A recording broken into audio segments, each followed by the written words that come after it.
Hey guys, yesterday you would have read the first section in chapter 6, and that's just a continuation of the industrial era if you paid attention. But that also includes a big event halfway through the 1800s, which is the Civil War. So for the next few days, we're going to cover this and Pennsylvania's role in it. And we will obviously start with the origins of the war, then later we'll actually move on to Gettysburg and the war, and then last, of course, the impacts and the legacy of this event. As we go through the Civil War, let's just keep in mind that it's not that long ago. For instance, Harriet Tubman was alive when Ronald Reagan was. Some Civil War veterans died in the 1950s during the Civil Rights era.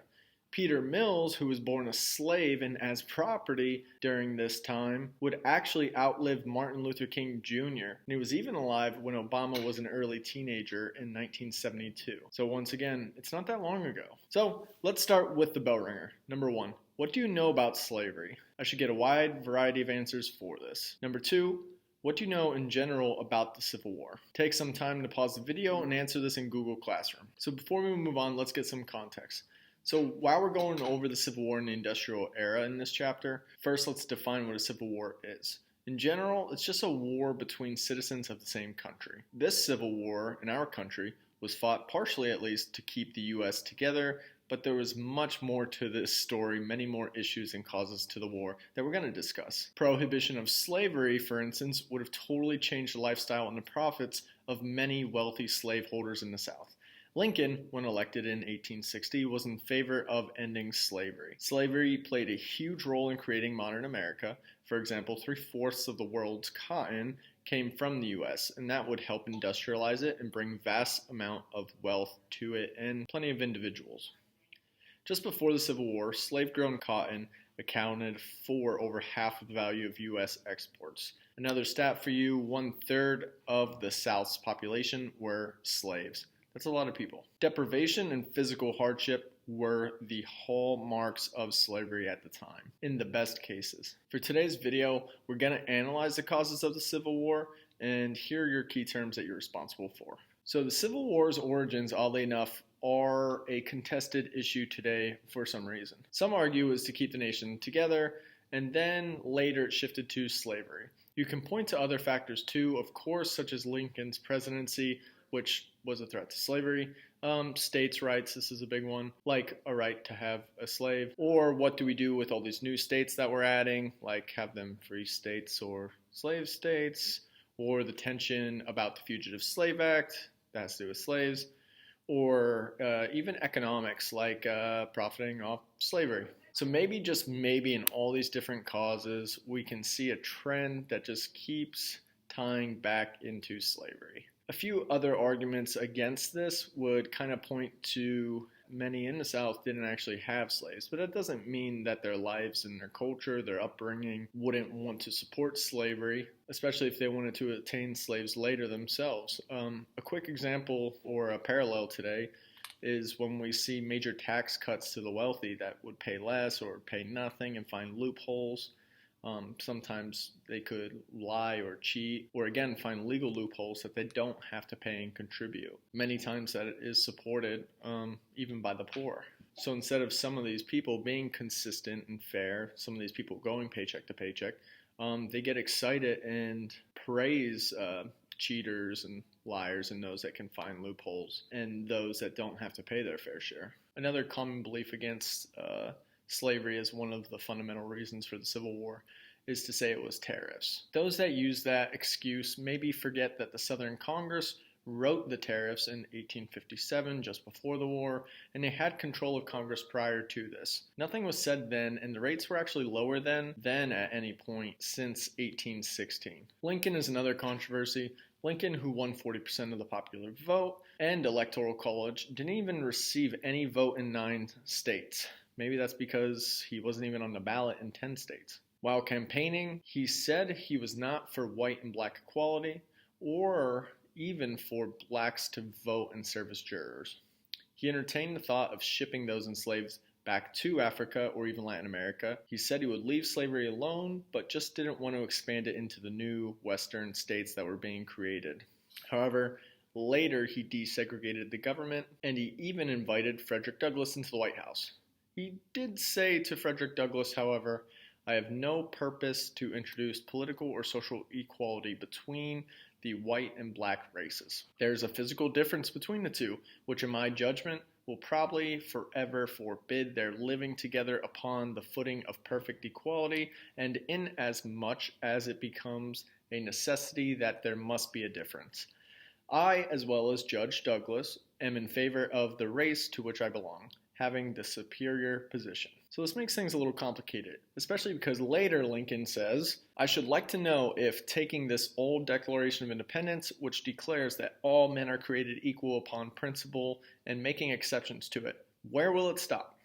If one man says it does not mean a Negro, why does not another say it doesn't mean another man? If that declaration is not true, let us tear it out. And then there's cries of no, no, no. Let us stick to it then, Abraham Lincoln says. Let us stand firmly by it then. So personally, the more I've studied Lincoln, the less I have a grip on his true stance on it all, such as slavery and racism. I'm not really sure. Were the ugly words and views that he has used just a part of campaigning so he can get votes and keep votes? It kind of does seem like he has an internal debate on racism and slavery himself, and we may actually never know Lincoln's true thoughts and intentions on it all. You can study him however you'd like, and I'm sure you can find arguments to support either of these sides of Lincoln. Tell me what you think about Lincoln in the comments. Anyway, one last statement on the controversies. I hope you can see that there's always many different factors to every event, such as the Civil War. Maybe there's like 20 different things or factors or events that led up to this. The larger ones, and the largest one, though, has to do with slavery, guys. Today, sadly, we are arguing about the truth, and some use what they call alternative facts. Because of this, some deny slavery is a part of it, typically those waving a Confederate flag. And to combat that, well, we can go to the South's secession letters themselves. We no longer have to speculate. Let's just see what they said in their own words, in their own documents when they left the Union. For South Carolina's secession letter, for instance, that was written on December 24th, 1860, titled The Declaration of Immediate Causes. To justify their secession from the Union, we can read one of the reasons as an increasing hostility on the part of the non-slaveholding states to the institution of slavery. Okay, doesn't seem that ambiguous, right? And also that the North failed to fulfill their constitutional obligations by not returning fugitive slaves was the implication. Let's look to another example in Mississippi on January 9th, 1861, in their secession declaration.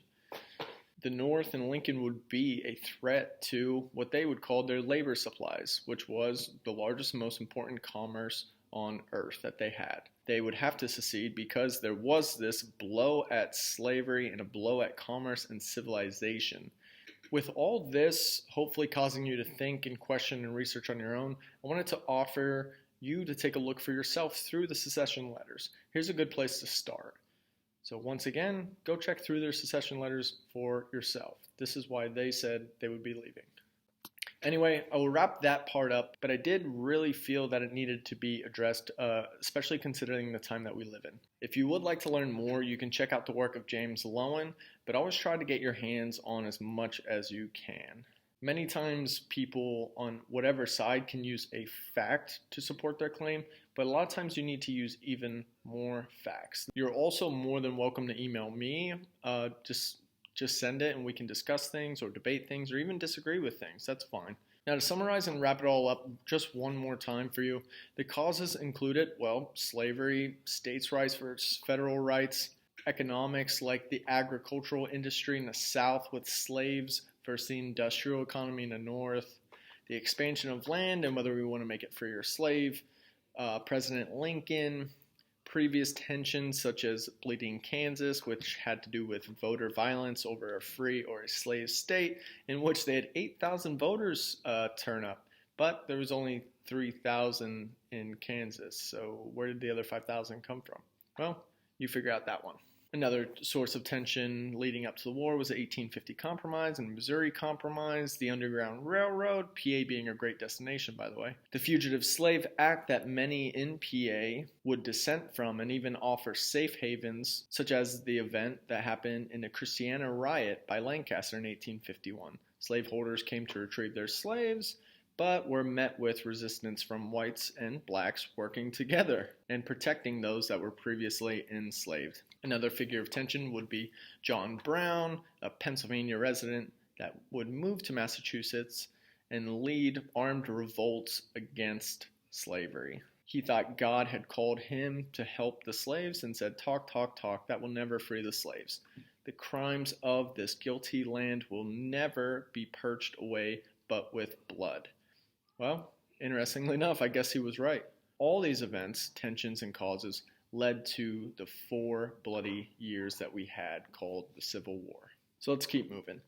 The abolition of slavery has clearly been a work in progress that has caused so many conflicts throughout our history, and we still feel the impacts today, maybe due in part because it was really not that long ago. Remember my examples from the beginning of the video.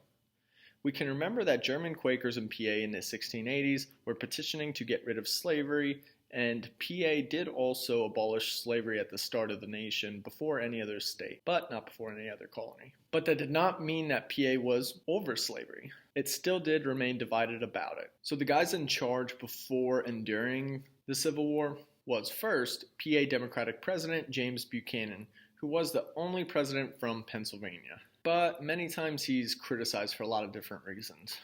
For instance, many would say that he failed to keep the country together. They would also criticize him as aligning himself with the slave states and their government. Now, he was a Democrat, but back then, Democrats were associated with racism, the KKK, and it's kind of like the opposite of today. President Buchanan from Pennsylvania was a bachelor, and some actually suspected, and there's a lot of evidence to this, that he was actually our first homosexual president. He was engaged for a short time, but she left him after she suspected him of cheating. And shortly after they broke up, she actually committed suicide. The girl's father wouldn't even let Buchanan come to the funeral. So for the only president from Pennsylvania, he doesn't get much love. The other leader in charge at this time, well, right after Buchanan, would be Republican, high-pitched voice and good at wrestling guy, President Abraham Lincoln. The Republican Party would be formed and rise quickly to popularity at this time. I won't say too much now about Lincoln because we already went over that just a few minutes ago.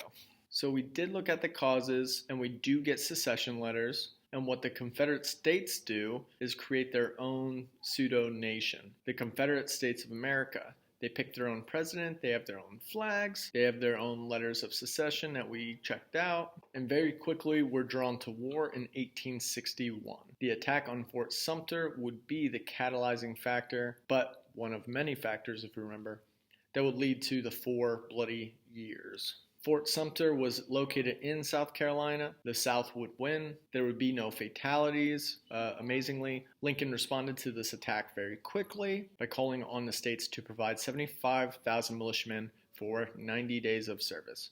However, twice that many volunteered. With that being said, 8 states didn't actually even give Lincoln any troops.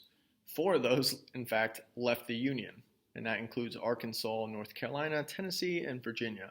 Well, sort of Virginia, and I'll talk about that later, because Virginia actually splits up. Joining the Confederacy as well would be the Cherokees, the Chickasaws, the Choctaws, the Creeks, and the Seminoles, some of which owned slaves. And to show you more of the rosters on each side, take a look at this. This will be the Union versus the Confederate States. Anyway, we can end there for today because there was quite a bit that I did cover, but I'm telling you, we could literally spend the entire year just going over the Civil War. There's so much to it. But of course, as always, I'm going to try to cover what I think is important and interesting for you guys. And sometimes that'll overlap with what maybe you think is interesting. Sometimes it won't, and maybe I fail you. But I did want to spend that time today looking at those things, such as the causes. Let me know if you have any questions or comments or concerns or disagreements, or if you even need anything or want to look at other sources. Remember, just send an email. Tomorrow we're going to keep moving through the Civil War. Thanks for watching, guys. Have a good one, and I will talk to you sort of tomorrow. Bye, guys.